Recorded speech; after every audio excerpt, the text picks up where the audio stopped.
अस्सलाम वालेकुम, आप देख रहे हैं डॉन न्यूज़। मैं मेज़बान अब्दुल गफ्फार पुराम रिप्ले के एक और एपिसोड के साथ जनाब मैं मौजूद हूँ नेशनल टीम कराची में। पाकिस्तान और न्यूजीलैंड के दरमियान 32 साल बाद टेस्ट मैच जिस पर नेशनल कराची में जारी है और न्यूजीलैंड की टीम 32 साल बाद कराची में टेस्ट मैच खेल रही है। 20 साल बाद कराची में वो पहुंचे थे और बहरहाल पाकिस्तान के लिए बड़ा शानदार दिन, जो कि पाकिस्तान ने टॉस जीत के जब पहले बैटिंग करने का फैसला किया, विकेट पाकिस्तान की जल्दी गिर गई, तकरीबन 45 रन पर 3 लिखे। उसके बाद साबिक कप्तान सरफराज अहमद और मौजूदा कप्तान बाबर आजम की आउटस्टैंडिंग बैटिंग। बाबर ने अपनी शानदार सेंचुरी मुकम्मल की, रिकॉर्ड भी बनाया। पाकिस्तान के जाने से कैलेंडर ईयर में सबसे ज़्यादा रन्स का मोहम्मद यूसुफ का एक लॉन्ग स्टैंडिंग रिकॉर्ड उसको ब्रेक किया। सरफराज अहमद जो कि तकरीबन 30 साल के बाद अपना टेस्ट मैच पहला खेल रहे हैं, उन्होंने शानदार बैटिंग की, कप्तान का भरपूर साथ दिया और अब से कुछ देर पहले पाकिस्तान ने 305 रन बना लिए हैं 4 विकेटों के नुकसान पर। और अब तक लगे ऐसे रहा है कि जैसे ये मैच पाकिस्तान की गिरफ्त में आता जा रहा है और बाबर और ये जो सरफराज की पार्टनरशिप है इसे न्यूजीलैंड को पूरी तरह थका भी दिया है। इसके साथ साथ बड़ी हैपनिंग है जनाब,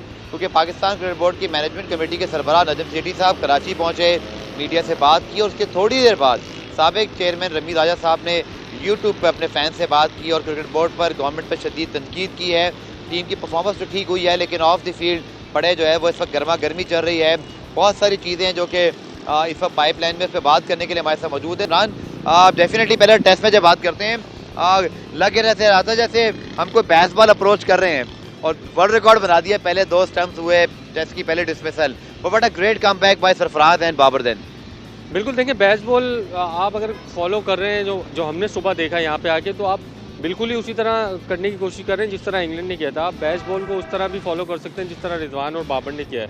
देखें, आप 60 के स्ट्राइक रेट पे दोनों खेल रहे हैं, बैट बॉल्स को बाउंड्रीज भी लगा रहे हैं, लेकिन रैश शॉट नहीं खेल रहे। कल हमने देखा टेस्ट क्रिकेट में स्टंपिंग हो रही है, फिर आप गलत शॉट मार के आउट हो रहे हो, जो कि उनकी स्ट्रेंथ नहीं है। अब्दुल्ला शफीक की एक स्ट्रेंथ है कि वो सेटल होकर खेलते हैं, इमामुल हक की वो स्ट्रेंथ नहीं है कि वो आके मारें, या सऊद शकील की वो स्ट्रेंथ नहीं है।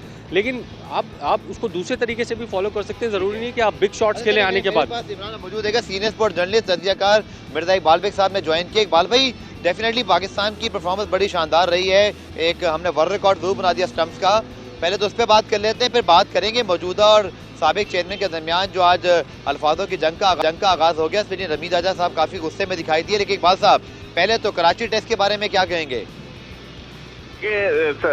अब्दुल गफ्फार, जिस तरह से पाकिस्तान की 19 रन से दोनों ओपनर्स आउट हो गए, 48 रन पर 3 विकेटें गिर गई और तीनों खिलाड़ी रैश स्ट्रोक खेलकर आउट हुए।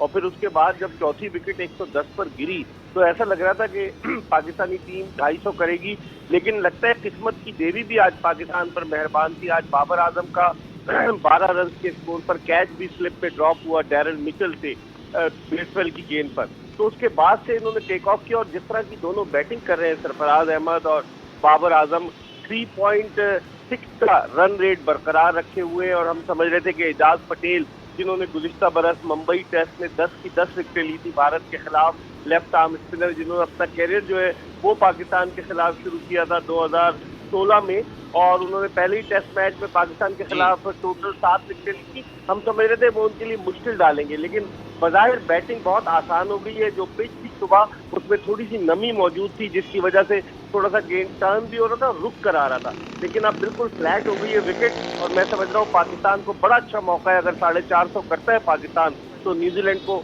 अंडर प्रेशर लेकर आएगा। और इकबाल भाई, जैसे माशाल्लाह आपकी बर्थडे सालगिरह मुबारक, और ऐसी सालगिरह के दिन पर इतनी अच्छी बैटिंग देखने को मिल जाए, सरफराज के बैग, बाबर का 150 से ज्यादा स्कोर, सर इससे अच्छी बर्थडे क्या होगी?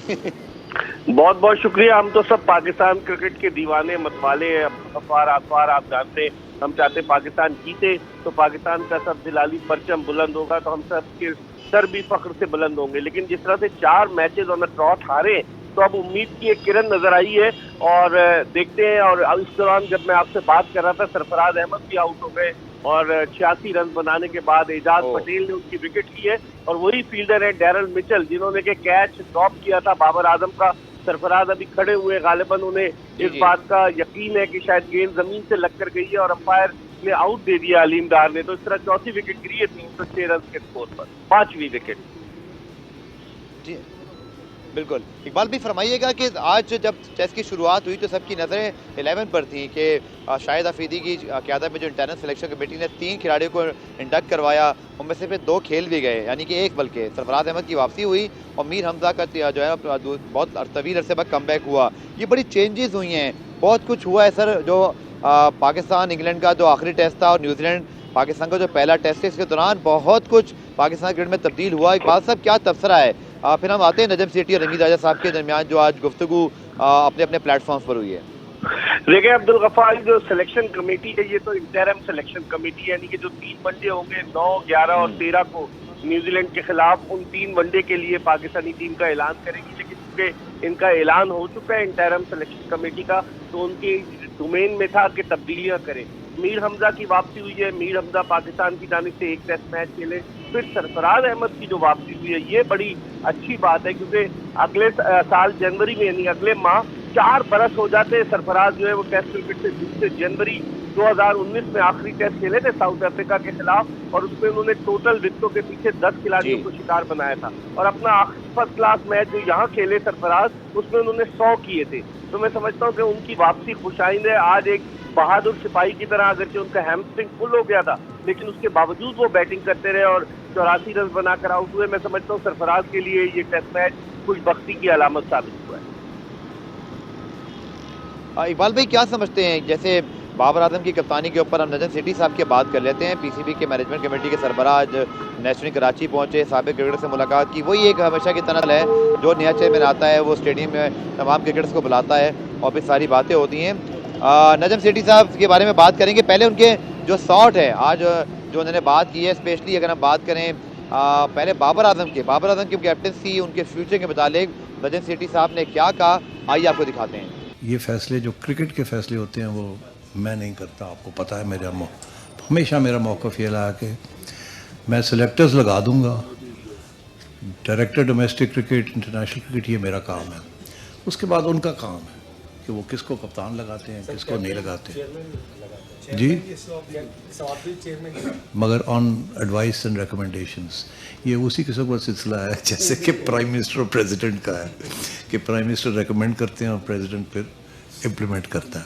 थोड़ी बहुत डिस्क्रेशन होती है। आपने सुना नजम सेठी साहब ने क्या कहा बाबर आजम के हवाले से। इकबाल साहब, आज नजम सेठी साहब जब आए तो काफ़ी मौज़ूआत पे बात हुई और आप तक भी सारी गुफ्तगू आपने सुनी होगी, आपने देखी भी होगी। आप ही क्या राय है, क्या आप नतीजा अखज़ कर सकते हैं चूँकि इतनी तब्दीलियाँ हुई हैं, क्या बात पाकिस्तान टीम मैनेजमेंट तक भी आएगी? वैसे कोचेस तो अपना टेन्योर पूरा करके घर जाएंगे, मिकी आर्थर बड़े सॉलिड उम्मीदवार हैं, पर बाबर आजम के मुतालिक आपकी क्या राय है?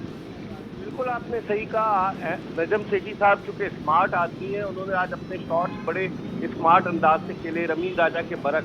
और तकरीबन कोई 1 घंटे तक मैं खुद भी मौजूद था उस प्रेस कॉन्फ्रेंस में। वो अपने ख्यालात का इजहार करते हैं और हर एक से वो बड़े अच्छे तरीके से पर्सनली जा के मिले, गले मिल रहे थे। खबर अहमद से तो वो गले मिले। तो इसका मतलब ये हुआ कि नजम सेठी साहब को इस बात का अंदाजा है कि अब जो उन्हें पारी मिली है उसका वो भरपूर फायदा उठाएं। और मैंने उनसे सवाल किया कि 4 महीने के लिए तो मैनेजमेंट कमेटी है, ये उबूरी मुद्दत के लिए इसका मैंडेट क्या है, क्योंकि हर फैसले तो नहीं कर सकते। तो उन्होंने कहा नहीं जी, हमारी मीटिंग होगी मैनेजमेंट कमेटी से और हम डिसाइड करेंगे। मुझे लग रहा है अब जो अगली सीरीज है अब्दुल गफ्फार, वो जुलाई में श्रीलंका के खिलाफ है। मुझे लग रहा है कि ये लोग इस सीरीज के नतीजे के बाद शायद बाबर आजम को व्हाइट बॉल क्रिकेट की कप्तानी में रखें और रेड बॉल क्रिकेट की कप्तानी से हटा दें, क्योंकि वो रन तो स्कोर कर रहे हैं, सेंचुरी आज भी बनाई है, मुझे ये लग रहा है। और फिर उसके बाद जिस तरीके से सेठी साहब ने मुख्तलिफ मौजूआत पर तबादला ख्याल किया, मुझे ये लग रहा है कि शायद ये पाकिस्तान, उन्होंने तो ये कह दिया कि हम कमेंट्री से नहीं रोकेंगे, लेकिन आपको आमिर सोहेल की एग्जांपल आपके सामने, जिन्हें कमेंट्री जब तक पीसीबी की अप्रूवल ना हो वो कमेंट्री नहीं कर सकते। जो क्या रमीज राजा की अप्रूवल के बाद करेंगे पाकिस्तान में या नहीं, $1 बिलियन रखते थे। लेकिन बड़ी इंटरेस्टिंग प्रेस कॉन्फ्रेंस थी नजम सेठी साहब की, और वो चूंकि अपने आप को चेयरमैन नहीं कह रहे पीसीबी का, चेयरमैन मैनेजमेंट कमेटी कह रहे हैं। तो अब देखते हैं काफी उनके आस्तीन में बहुत सारी चीजें वो कब निकालते हैं और कब अपने सारे शॉट खेलते हैं। इकबाल भाई, जैसा स्पेशली बहुत मेन टॉपिक जिस पे खासतौर दुनिया की नज़र है वो है पाकिस्तान इंडिया क्रिकेट। और चूँकि एशिया कप पाकिस्तान की मेज़बानी है अगले साल और फिर भारत में वर्ल्ड कप की मेज़बानी करनी है, क्या लगता है सर, रमीज राजा का बड़ा हार्ड स्टांस था कि पाकिस्तान नहीं खेलेगा भारत के बगैर, और एशिया कप पाकिस्तान में, और फिर हम भारत भी नहीं जाएंगे। नजम सेठी साहब कहते हैं जी गवर्नमेंट से पूछ के करेंगे, तो इस बयान का क्या नतीजा खस करें हम? इससे यही लग रहा है कि वो रमीज राजा से इत्तेफाक नहीं करते, वो सेफ खेल रहे, क्योंकि हुकूमत लेकर आई। और उनसे ये भी सवाल हुआ कि भाई क्या अगर सपोज इलेक्शन हो जाते हैं, हुकूमत बदल जाती, तो फिर क्या आपकी पोजीशन रहेगी? क्योंकि पाकिस्तान में क्रिकेट बोर्ड के चेयरमैन की पोस्ट सियासी हो चुकी है। तो वो उन्होंने ये कहा कि हम हुकूमत से पूछेंगे और उसके बाद कोई फैसला करेंगे। रमीज राजा ने तो डायरेक्ट कह दिया था कि हम नहीं खेलने जाएंगे वर्ल्ड कप, लेकिन ऐसा हो नहीं सकता। पिछले बरस में आप वर्ल्ड कप ना खेले, आप आईसीसी के ताबे हैं। एशिया कप जो है वो तो एशियन क्रिकेट काउंसिल के अंडर आता है। मुझे लगता है नजम सेठी साहब स्मार्ट तरीके से अपने शॉट खेल लें, और मुझे लग रहा है कि वो कोई ना कोई ऐसा उस पर रमीज राजा से बिल्कुल मुख्तलिफ फैसले करेंगे।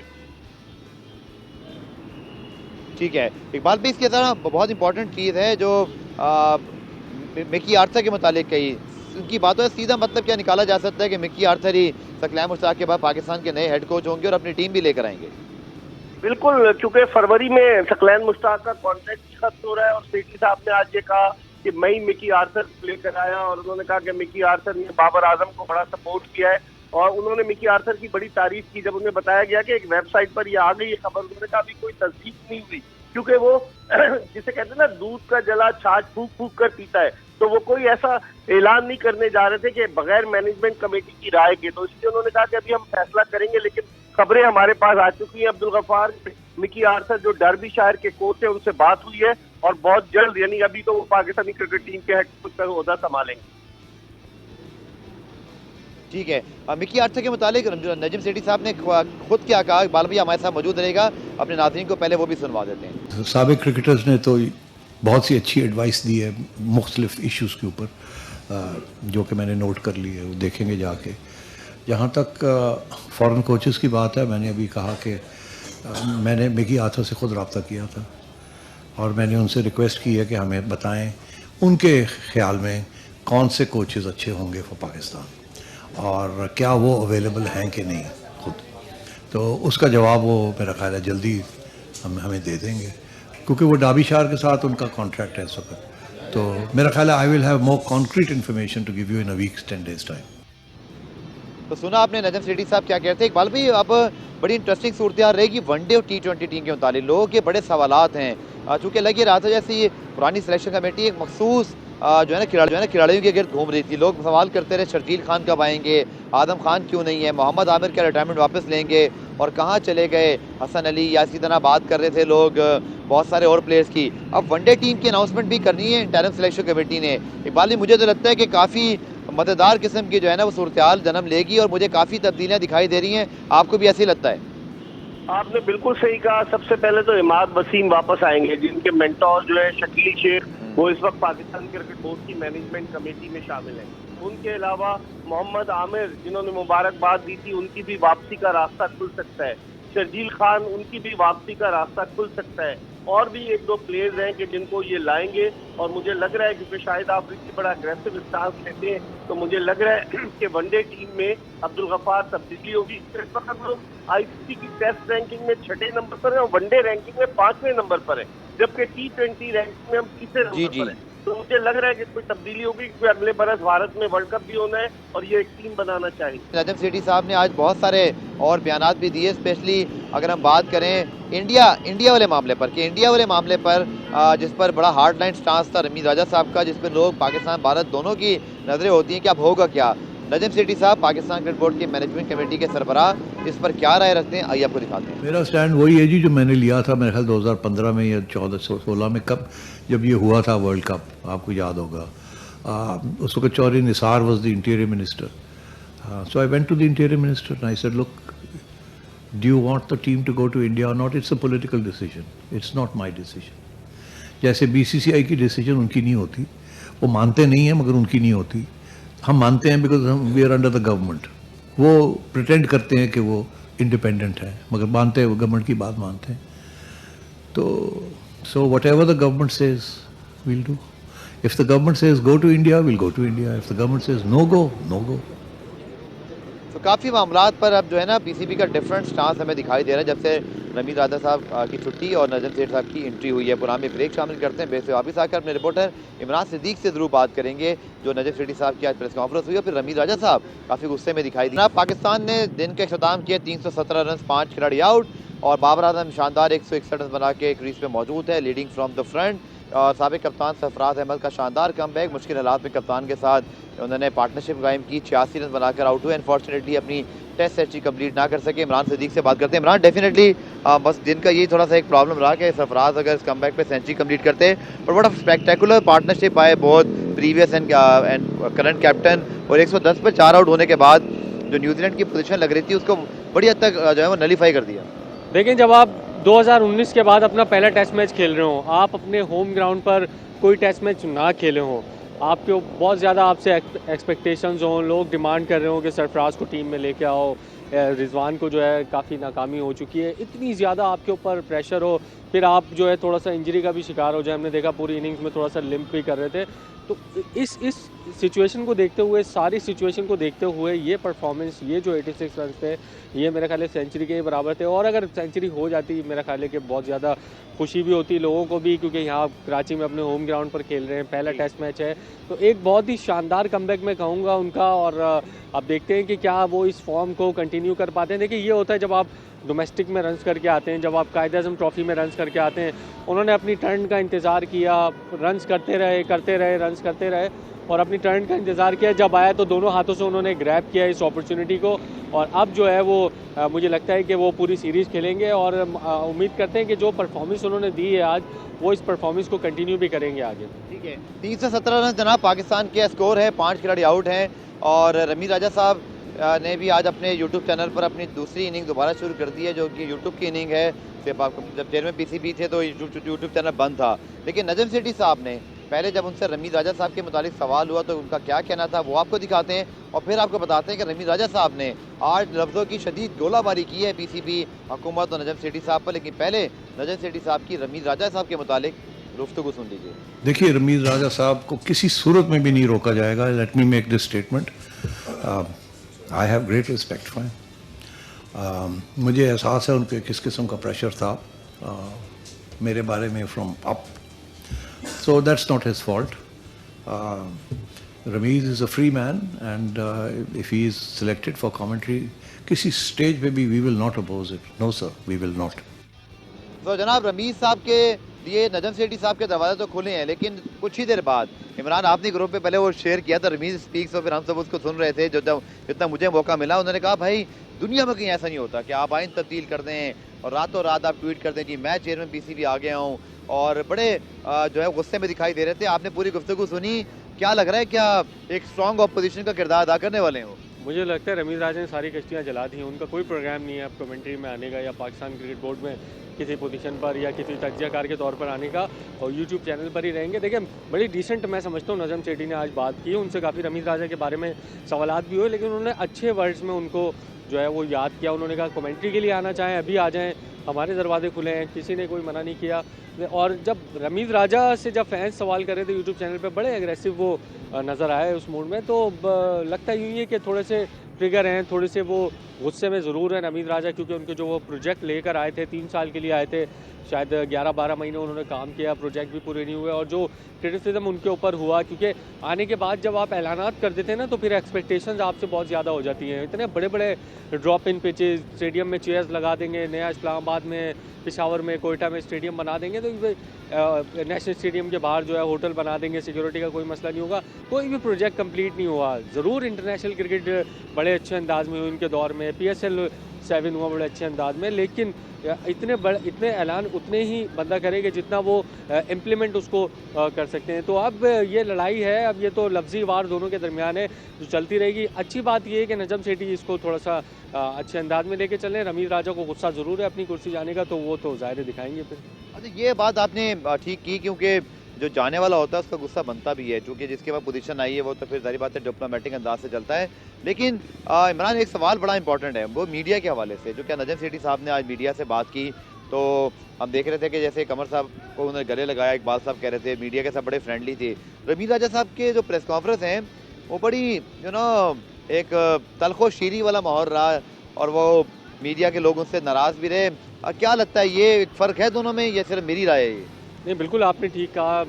नजम सेठी जो इससे पहले दौर में भी आए थे तो वो मीडिया को अपने साथ लेकर चले थे, और उससे पहले दौर में भी आपने देखा हो कोई बड़े ऐलानात उन्होंने नहीं किए। आज भी यहाँ पहले लाहौर में प्रेस कॉन्फ्रेंस की, अभी कराची में प्रेस कॉन्फ्रेंस की, एक कोयटा वाला ज़रूर उन्होंने ऐलान किया है। वो भी उन्होंने आज उसकी रीज़न बताई है कि हमने पहले बलूचिस्तान हुकूमत से पूछा कि भाई हम ये कर सकते हैं। क्या कहते हैं, मैच कंफर्म करा रहे हैं? बिल्कुल, ये उन्होंने कहा कि बलूचिस्तान के वज़ीर आला और कोर कमांडर जो भी वहाँ पे एजेंसीज हैं उनसे हमने पूछा, जब ग्रीन सिग्नल मिला उसके बाद हमने ऐलान किया। ऐसा नहीं कि हमने पहले ऐलान कर दिया। जहाँ रमीज़ राजा की आप बात करेंगे तो देखिए मीडिया से उनके कोई अच्छे ताल्लुकात नहीं थे, वो पूरा सवाल भी नहीं सुनते थे, मतलब आधे सवाल में ही आपको इंटरप्ट करके जो है वो काफ़ी गुस्से में रहते थे। लेकिन जो नजम सेठी हैं खुद भी एक साफ़ी रह चुके हैं, उनको पता है किस तरह से साफ़ियों को। लेकिन इमरान, एक चीज़ आप भी मानेंगे, पांचों उंगलियां बराबर नहीं होती। मैं नहीं कह रहा सारे मीडिया वाले सही हैं या अल्लाह ना करे कुछ खराब हैं, बट कहीं ना कहीं हमारे दोस्त भी कुछ ज्यादती तो करते हैं ना, चाहे वो नजम सेठी साहब के साथ आगे चल के करेंगे या रमीज राजा साहब के साथ कर रहे थे। थोड़ा मीडिया का बैलेंस अप्रोच भी नहीं होता, या ये रमीज राजा का कहना था? देखिए, अगर कोई चेयरमैन पीसीबी की पोस्ट पे या पाकिस्तान क्रिकेट टीम का कैप्टन बन के ये एक्सपेक्ट कर रहा है कि उस पर क्रिटिसिज्म नहीं होगा, ये वो मतलब फिर ख्वाबों की दुनिया में है। ये पाकिस्तान क्रिकेट है, यहाँ पे आप 1 घंटे पहले इतनी ऊपर होते हैं, 1 घंटे बाद आप आसमान पे होते हैं और फिर 1 घंटे बाद दोबारा नीचे आ जाते हैं। तो ये तमाम डिपेंड करता है आपकी परफॉर्मेंस के ऊपर। ये फैंस जो हैं हमारे बड़े, मतलब मैं आपको कहूँ क्या उसको कहेंगे, बेसब्रे आप उनको कह सकते हैं कि आपको ही वो ऊपर चढ़ाते हैं फिर आपको ही वो नीचे ले आते हैं। तो रमीज़ राजा उस टाइप के है नहीं, मतलब उनको क्रिटिसिज्म होता था तो उनको इतना बर्दाश्त नहीं होता था। आपने देखा कि वो बहुत सारे साथियों से उनकी लड़ाई भी हुई, बहुत सारे साथियों से उनको वो गलत जवाबात, सवाल भी नहीं लिया करते थे। ज़्यादातर वो अपनी पसंद के जो है वो जवाबात ठोंसने की कोशिश करते थे। तो ये नजम सेठी को बड़े अच्छे अंदाज में आता है क्योंकि खुद भी साफ़ी रहे हैं, वो उनको पता है किस तरह साफ़ियों को डील करना है। प्रेस कॉन्फ्रेंस से पहले 1 घंटे साफ़ियों के साथ बैठे, वो बातचीत की, तजावीज़ ली उन्होंने बहुत सारी चीज़ों पर, PSL पर, पाकिस्तान क्रिकेट टीम पर, कैप्टन पर, कोचेस पर। सीनियर साफ़ी भी मौजूद थे, माजिद भट्टी, शाहिद हाशमी, रशीद शकूर, ये सब भी मौजूद थे, उनसे भी तजावीज़ ली। तो वो साथ जब आप लेकर चलेंगे ना तो फिर वो क्रिटिसिज्म का आंसर भी थोड़ा सा कम हो जाता है। जब आप किसी को अपने साथ मिला लेते हैं, स्टेक होल्डर बना लेते हैं। आप कहते तो हैं मीडिया को स्टेक होल्डर है, लेकिन रमीज़ राजा के दौर में ये नज़र नहीं आया कि स्टेक होल्डर का किरदार, वो वन मैन शो की तरह मतलब उसको लीड कर रहे थे। लेकिन बहुत अच्छा लगा मुझे तो आज जिस तरह से उन्होंने तजावीज़ ली, फिर उसके बाद कहा कि आइए अब ऑफिशियल बात करते हैं हम। ये इस तरह होता है, मीडिया को आप इस तरह लेके चल सकते हैं अपने साथ। तो फिर अब अगर आपका कोई प्लान फेल भी होता है तो फिर आपको क्रिटिसिज्म, मीडिया को वो बैकग्राउंड पता होता है कि हाँ इन्होंने ऑफ द रिकॉर्ड ये बात की थी हमारे साथ और इसलिए ये इम्प्लीमेंट नहीं हुआ, तो फिर वो आपको मार्जिन देते हैं थोड़ा सा। जब आप इमरान, वैसे पहली प्रेस कॉन्फ्रेंस हर प्लेयर में पीसीबी की बहुत अच्छी होती है, और जब टीम की परफॉर्मेंस भी अच्छी हो गई और ज़रा सा परफॉर्मेंस ऊपर नीचे होगी तो फिर दूसरी सूरत हाल भी हो जाएगी। नजम सेठी यहाँ पर आके बड़े बड़े रमीज़ राजा ने जिस तरह ऐलानात किए थे वो करेंगे, नहीं किया उन्होंने कुछ भी, जो रियलिटी पर मबनी बातें थी वही उन्होंने की हैं। ठीक है, अब हम बात करते हैं शाहिद हफीदी खान साहब के रोल की, जो कि शाहिद हफीदी ने एंट्री दिखाई तो 3 प्लेयर्स भी आए। अब्दुल रज़ाक के साहब कल वो स्टेडियम भी कुछ देर आए थे, उन्होंने पिच को भी देखा और फिर जाके उन्होंने टीम के अंदर शमूलियत भी 3 लोगों की करवा दी। तो क्या लगता है ये जो सरफराज की वापसी है और फिर हम देखें मीर हमजा खेल गए, तो सब इसका क्रेडिट शाहिद हफीदी को भी दे रहे हैं? बिल्कुल दे रहे हैं, क्योंकि जब बाबर आजम से कल प्रेस कॉन्फ्रेंस में सवाल हुआ तो बड़ा मतलब थोड़ा सा शॉकिंग भी था, थोड़ा सा हैरानकुन भी था। जब उनसे प्लेइंग 11 का सवाल हुआ, शायद आपने ही किया था, तो उन्होंने कहा कि शाहिद भाई अभी कराची आ रहे हैं, तो उनसे, हालांकि चीफ सेलेक्टर को कोई अमल दखल प्लेइंग 11 में तो नहीं होता, लेकिन ज़ाहिर है एक तजर्बेकार की हैसियत से, एक साबिक कप्तान की हैसियत से एक राय ज़रूर वो दे सकते हैं। लेकिन ये अच्छा इंडक्शन उन्होंने किया, और सबसे अच्छी जो चीज़ मुझे लगी, जो 3 उन्होंने प्लेयर ऐड किए हैं वो किसी को ड्रॉप नहीं किया है। देखें ये बड़ा अच्छा उन्होंने किया। थोड़ा सा हार्श हो जाता अगर आप मिड सीरीज़ से वसीम जूनियर या नसीम शाह, हालांकि नसीम शाह इंजर्ड भी हैं, तो अगर इनको मिड सीरीज़ से वो ड्रॉप करते थोड़ा सा हार्श हो जाता। बहुत अच्छा फैसला है, 3 को ऐड ज़रूर किया है और निकाला किसी को नहीं। आप देखते हैं वनडे सीरीज़ में क्या सिलेक्शन होती है, बड़ा इंटरेस्टिंग टाइम है आगे, क्योंकि नाम चल रहे हैं कि शर्जील खान, इमाद वसीम, इस तरह के जो काफ़ी अर्से से अपना इंतज़ार कर रहे हैं। फिटनेस मसाइल पर बड़ी बात होती है शर्जील खान के, लेकिन अभी हमने देखा पाकिस्तान कप में रन्स भी कर रहे हैं और फिटनेस भी थोड़ी सी उन्होंने बेहतर की। इमाद वसीम भी अपने टर्न का इंतज़ार कर रहे हैं। तो ये आप एक सीनियर की हमने आज वापसी देखी, उन्होंने किस शानदार अंदाज में वापसी की। तो अगर ये जो दूसरे सीनियर्स को शामिल किया जाता है, इमाद या शर्जील को, तो बेस्ट यही है कि बेस्ट हो पाकिस्तान क्रिकेट के लिए, वो वापसी करें तो ऐसी करें जैसी आज सरफराज अहमद ने की। ठीक है, अगर हम बात करें वनडे टीम की, आपने बड़ी ठीक बात की, जो कि अभी उस जब उसकी अनाउंसमेंट होगी तो लोग बड़े एक्साइटेड हैं और अपने अपने प्लेयर्स को याद करें। किसी को जी शर्जील खान चाहिए, किसी को उमर अकमल चाहिए। मुझे लगता है इमरान के PSL बहुत इंपॉर्टेंट होगा इस लिहाज से जब PSL के अंदर जो है ना परफॉर्मेंस आप लोगों की मॉनिटर करेंगे।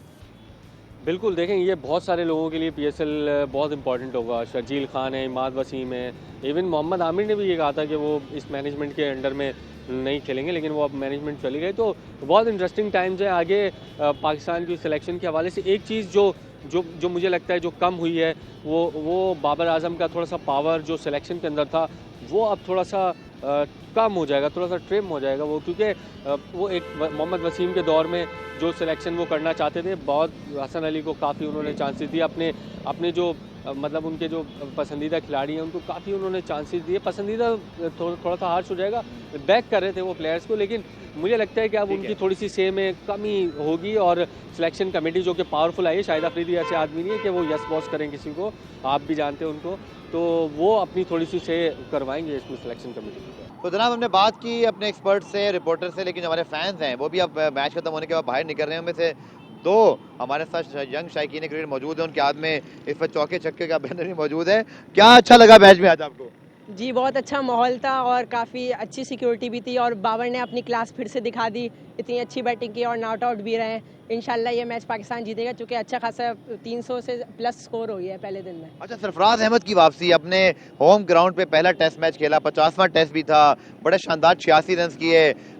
उनको बड़े से बाद खेलता देखकर वो भी कराची में, कैसा लगा आपको? बहुत अच्छा लगा और बहुत टेम्परेमेंट के साथ खेला और कोई प्रेशर नहीं था। और हम सिर्फ सरफराज की बैटिंग देखने आए थे और जैसे ही सरफराज आउट हुआ ना तो तकरीबन आधा स्टेडियम तो खाली हो गया था। अरे वाह, देखिए बाबर के 161 रन मौजूद हैं। सर आप क्या कहेंगे, बाबर के डबल सेंचुरी होनी चाहिए? जी बिल्कुल होनी चाहिए। इसके अलावा सरफराज के बारे में मैं यही कहना चाहूँगा कि हमें देख के बहुत खुशी हुई है कि वो वापस आई है और अपनी दोबारा फॉर्म में आई है। हम बस यही उम्मीद करते हैं कि वो आगे भी ऐसी मुल्क का नाम रोशन करते हैं। ठीक है, तो बेटा आप 200 रन कल बाबर के देखने जाओगे टीवी पे? अब तो बड़ा सस्ता टिकट है, रोज आओ आप लोग, मैं तो कह रहा हूँ बाकी फैंस आके उनको भी बुलाते हैं जी। हाँ, ये बस मसला ये है कि वो रास्ते वास्ते बंद कर देते हैं, वरना तो बड़ा अच्छा मज़ा आता है और बहुत अच्छा इन्वायरमेंट था। और अब तो मौसम भी अच्छा हो गया और स्कूल की भी छुट्टियाँ हैं तो सही इंजॉय हो रहा है। ठीक है, हमारे साथ कुछ और बच्चे मौजूद हैं जो यहाँ पर बॉल पिक कर रहे हैं और बड़े क्लोजली इन्होंने देखा है। बेटा आज बाबर को भी आपने खेलते हुए देखा, सरफराज को खेलते हुए देखा, क्या सीखा आज? जी बाबर आजम ने जो आज शुरू में खेला ना, तो पहले शुरू 10 ओवर तक ना मुश्किल रहा, तो उसके बाद अपने बाबर आजम ने अपने आप को एडजस्ट किया और थोड़ा सा टाइम लिया। जब अपने आप को एडजस्ट किया तो उसने आप बॉल पिक कर रहे थे? जी जी। तो कौन सी बाउंड्री, किस बैट्समैन की शॉट पे आपने बाउंड्री पे बॉल पिक की? मैंने वो सरफराज अहमद की। तो कैसा लगा? सरफराज अहमद ने जो शॉट मारा है पूरी दुनिया देख रही है, वो बॉल उठा के मैं उनको वापस फेंक रहा हूँ। बहुत ये मूवमेंट अच्छी होती है। इसमें ये होता है कि बंदा बाबर आजम भी इसी तरह बॉल पिकर ही थे और इंशाल्लाह। आप खुद क्या करते हो, आपका नाम क्या है? मेरा नाम माजिद अहमद है। क्या करते हो आप? मैं राइट आर्म ऑफ स्पिनर हूँ क्रिकेट के। बाकी जो दो बच्चे मौजूद हैं आप भी आ जाएं, आप भी बॉल पिकर थे आज? जी जी। यहाँ थोड़ा मुड़िएगा। तो कौन सा प्लेयर आपको जो है ना वो आपने उसकी बैटिंग को ज्यादा एंजॉय किया और क्या कहेंगे? बेटा उधर कैमरे पे देखो। बाबर आजम की बैटिंग। तो खुद आप चाहते हो कि बाबर आजम भी एक जमाने में बॉल पिकर थे, जब बॉल फेंकते थे और अब दुनिया के बेहतरीन खिलाड़ी हैं, तो आज बाबर आजम को देख के दिल चाह रहा था कि मैं भी बाबर आजम की तरह आगे बढ़ूं? जी जी, उन्हें देख के तो सीखने को मिलता है और बहुत अच्छा लगा कि बॉल पिकर थे और सीखने को भी मिला। अच्छा, जब बाबर की सेंचुरी हुई तो वो बॉल उठा के किसने फेंकी?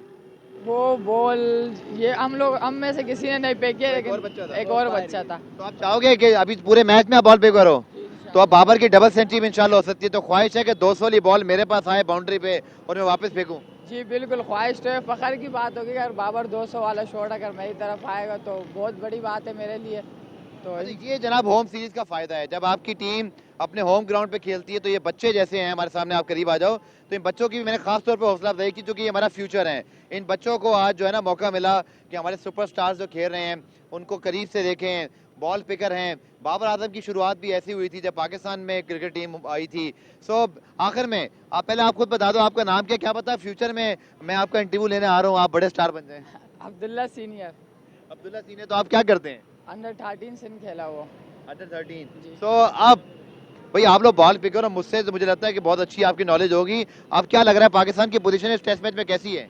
इस टेस्ट मैच में तो माशाल्लाह बहुत अच्छी पोजीशन है, तो इंशाल्लाह ऐसा लगता है कि इस बार मैच जीतेंगे। ठीक है, आपकी क्या ख्याल है, कितने रन पाकिस्तान को करने चाहिए? इंशाल्लाह 450 कर ही देंगे कल तो।